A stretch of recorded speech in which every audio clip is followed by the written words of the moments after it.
This afternoon, I want to put my views on farming, profitability, and food security. I first want to look at food security because my discussion basically will be around rice because and all I know is rice. On food security, my opinion is, growing up as a kid, this is a subject that was on for years. All the time you hear people say, the world population is growing fast, and sometimes you're gonna get starvation, right? There will not be enough food, right? And growing up, that was like the concern all along, right? And to this day, we have the same concern. But all that we're seeing in agriculture, we're seeing prices for agricultural product, food product, going down and down and down. Right? Look at the trend, it's constantly going down. If we are in a free market and the prices are going down, then what is saying is that we have too much food in the system. So with the available technology that we have today, like genetic engineering, cloning that's coming on in stream, I don't feel that food security would be a big concern. Adapting technology might be the bigger challenge in the future. So on the note of food security, I feel that we are safe to have enough food.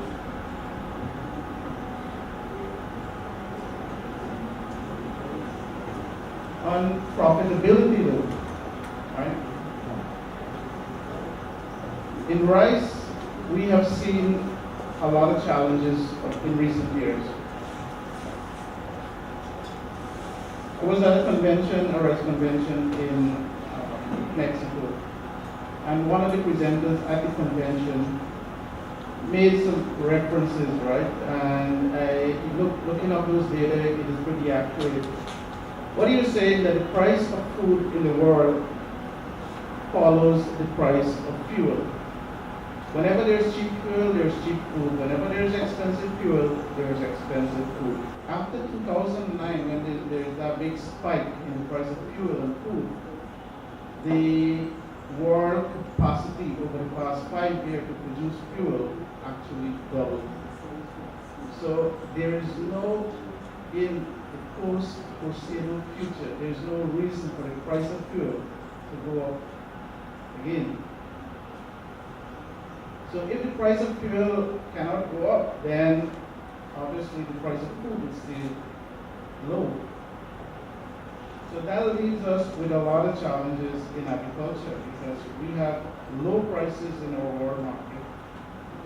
And in Guyana, we export maybe 75% of our rice. So we're completely dependent on exports.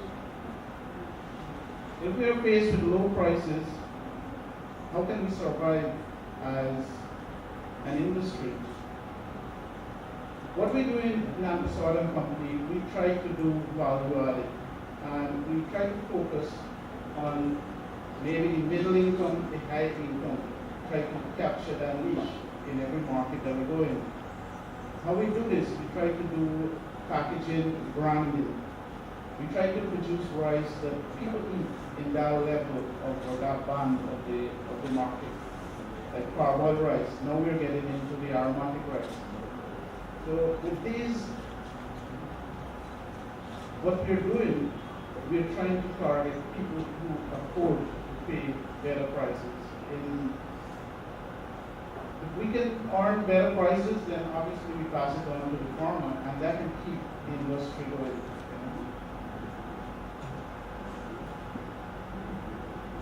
In addition to that, we're trying to look at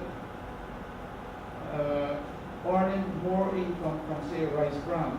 The price of rice bran oil is very expensive in the market, but the technology is also expensive. So we're looking at that as an investment in the near future to produce rice bran oil or rice bran as a value added.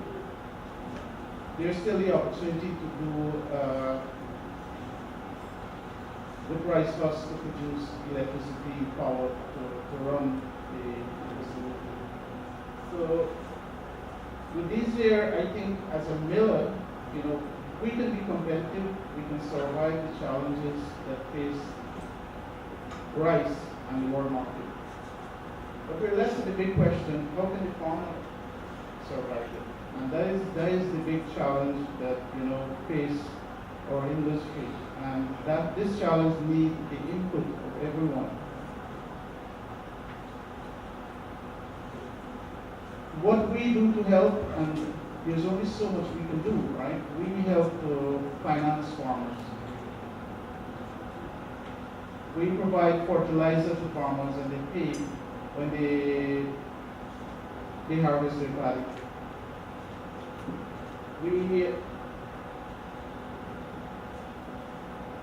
We try to pay farmers on time so that they have the finance available when they need it. And we try to even lobby government to provide the necessary service that the government would like to, or should have been provided.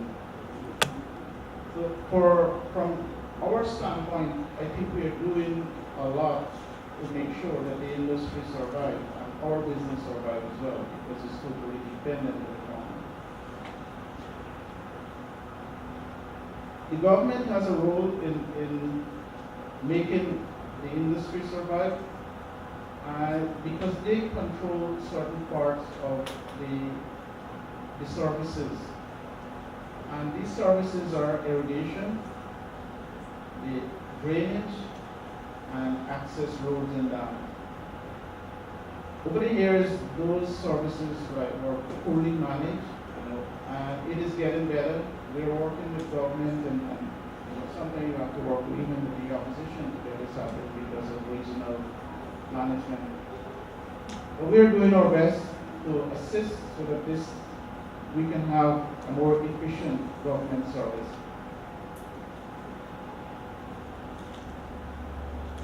The other thing that we find is very important and no one is paying much attention to, right?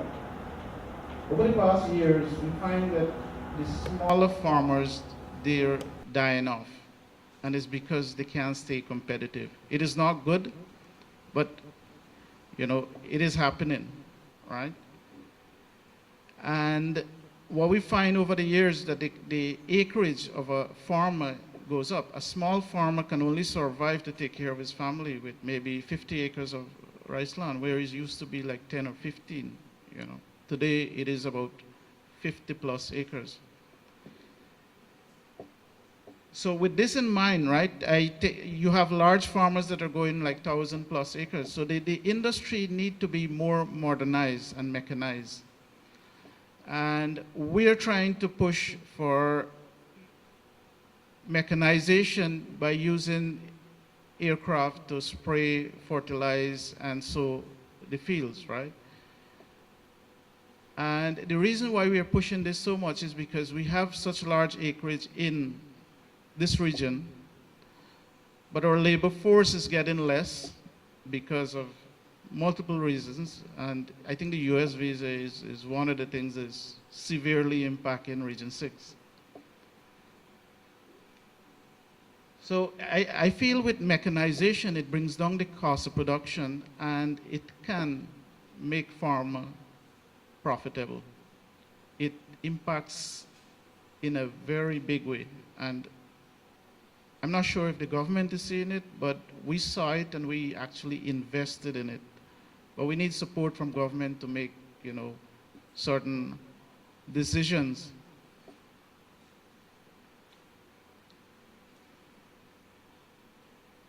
There is taxes that, a lot of times you listen to political meetings and discussions, right? And you often hear that, rice farmers don't pay taxes, how can we help them?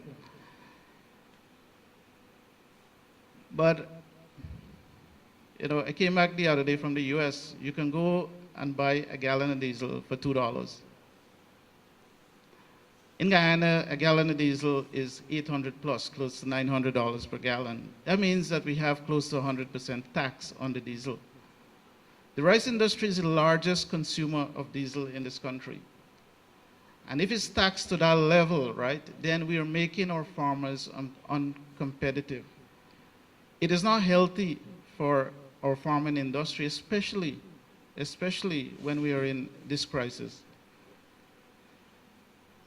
In addition to that, right, we have as millers, we pay the rice board $8 per metric ton on every ton of rice we export. $8 per ton at today's price works out to be close to 2.5% of gross turnover. So we're paying 2.5% additional tax on top of the diesel tax to export. And we have our 30% corporate tax that we have to deal with in the end. So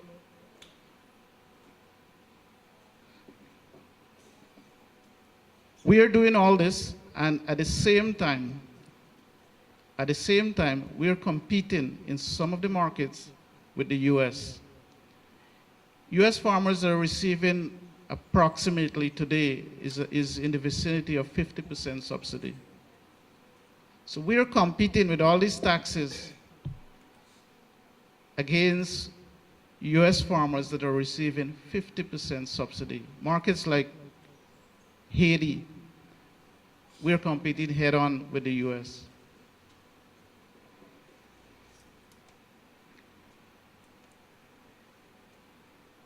On this note, I want to probably refer to the university. I think the role of the university in the rice industry is very, very limited. It's close enough to zero. You know, the contribution that the university is given to rice, you know, if you look at the entire industry, maybe you have one or two people other than government offices that are employed in the rice industry. I don't think the university really cater for rice industry.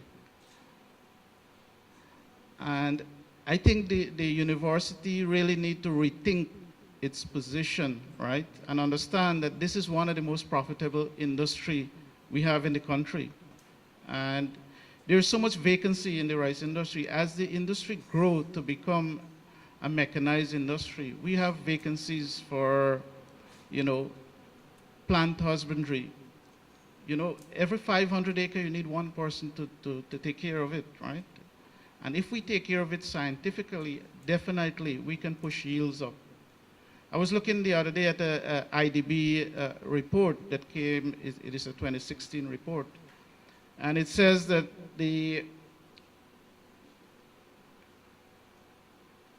our productivity is 33% lower than our closest competitor,